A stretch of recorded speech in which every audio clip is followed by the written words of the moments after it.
Hey guys, it's time once again for Kenchamp's WWE DVD Review Lottery. Have the big box here. Gonna give it a shake up, pull out a DVD at random, and I'll review it for you guys on here. I'll give a couple of shout outs to all the DVD reviewers here on YouTube. Here we go. We got John Biggie, Assault and Battery 777, Legend Killer 410, AEW versus AWF. I know he's not a... Well, he's got his own show, SmackDown with AEW, very good show. And, hey, hope you enjoyed the wrestling, because I certainly did. Yeah, there you go. That was the Raw Tour here in Brisbane, that's why I went to that on Sunday night. It was pretty good, pretty solid show. Saucy90, Jeb9686, you guys all know who you are, WWE G86. So, let's give this thing a shake up, and, the name I pull out, I'll be reviewing the DVD at random, so you all know how it works. Come on, this is episode 5, you all know how it works.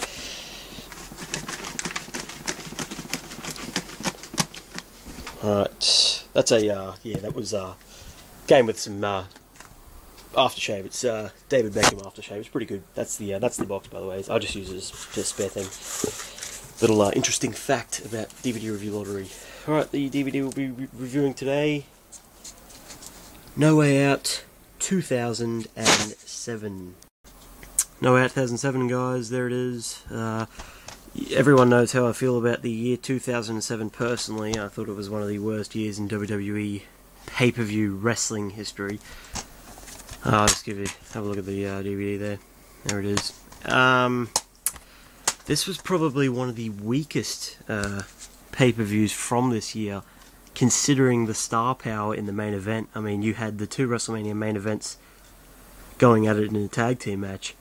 There was a lot of combustible elements in this match. You know, Batista and The Undertaker, who were facing off against each other at WrestleMania, and also John Cena and Shawn Michaels, who were also facing off against each other at WrestleMania. So the card on the back here. The opening contest was Eminem and MVP versus Hardy Boys and Chris Benoit. I got to admit, guys, this match was a little slow. And I know openers are supposed to, you know, be nice. They're not supposed to be long matches. They're supposed to be, you know, short matches, and they're supposed to be fast, and they have to get the crowd pumped up for the rest of the night. This match was the complete opposite. This was a long match. It was very slow, considering the people that were in the match. I didn't particularly get into it at any point. Just sitting down, waiting, you know, saying to myself, when's this going to end? Because I didn't really get into it. I mean, not saying the match was bad and all. It was just really slow. I thought it'd be a good pace to it, but this match wasn't even announced on the pay-per-view. It was just it was a bonus match, really. The Cruiserweight Open, typical Cruiserweight match. It was a very good high-flying match. Well, actually not high-flying, but it was a very good match. Cruiserweight Open, you know how it works. Two men start in the ring. Once one guy gets eliminated by pinfall or submission, the next guy comes in. At the end, Jimmy Wang Yang was left standing. Oh, by the way, Gregory Helms lost his title after a 13-month reign. Jimmy Wang Yang was left in the ring, and he thought that, you know, he won the belt and there was no one else coming out. And Chavo Guerrero ended up coming out as a surprise opponent, a mystery participant in this match. And everyone knew Chavo was going to be in the match because it was announced on WWE.com. He was, you know how it has the picture of the superstars who were in the matches. He was actually shown in the picture, so it was really no surprise to anyone who was watching it, except for the people that were in the ring who have to act surprised. So yeah, as soon as Chavo came out, you knew Chavo was going to win. Jimmy Wang Yang got held back again. Yeah, good match. The thing about No Way Out is they always really host good cruiserweight matches. I remember 2006's No Way Out was like a 9-man tornado match, very good, and the Cruiserweight Open at the previous year's No Way Out was very good as well. Deuce and Domino versus Paul London and Brian Kendrick for the tag team titles. Paul London and Brian Kendrick had a very lengthy run. They retained their belts in this match, but they did end up losing them to Deuce and Domino in an episode of SmackDown one week. This match was actually advertised as a rematch from Armageddon, a Fatal 4-Way ladder match with Paul London and Brian Kendrick, William Regal, Dave Taylor, Eminem, and the Hardys. but they changed it because they didn't want 2 ladder matches, in such little time. So they just had the Paul London Brian Kendrick versus Deuce and Domino. I would have preferred to see the ladder match again because that was a phenomenal match at Armageddon.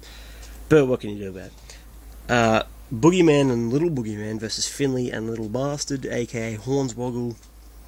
This was actually the first time that Hornswoggle's name was uttered by Finley, I believe. He was like in the back, and Hornswoggle was walking alongside Finley, and Finley was like, "Listen, Hornswoggle." And then he shoved him in a dumpster, and then Little Boogeyman popped out. This was the stupidest match I've ever seen. I mean, it was a joke match. Seriously.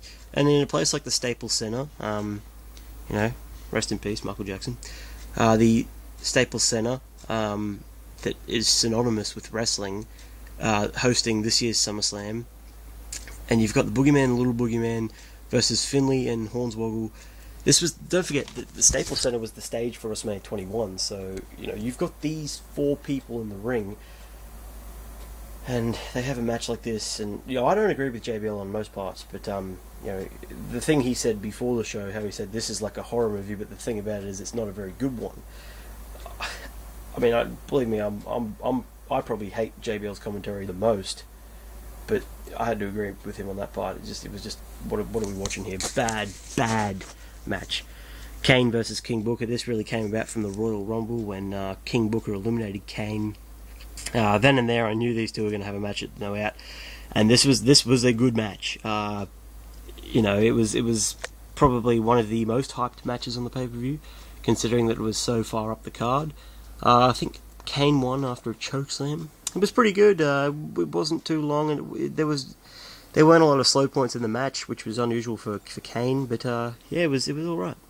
Now we get to ECW Championship, Bobby Lashley versus Mr. Kennedy. Now, Mr. Kennedy was my favorite wrestler, but this really was not a good match. It was very, very, very, very, very slow, and I don't blame Mr. Kennedy for that. I blame Bobby Lashley, or Botchby Lashley. It was slow. The crowd was letting everyone know about it as well.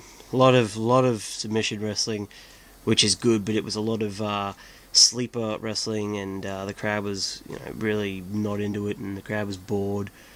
Ending came at I believe Mr. Kennedy won by disqualification, but I don't know how he got disqualified. I think Bobby Lashley used a chair.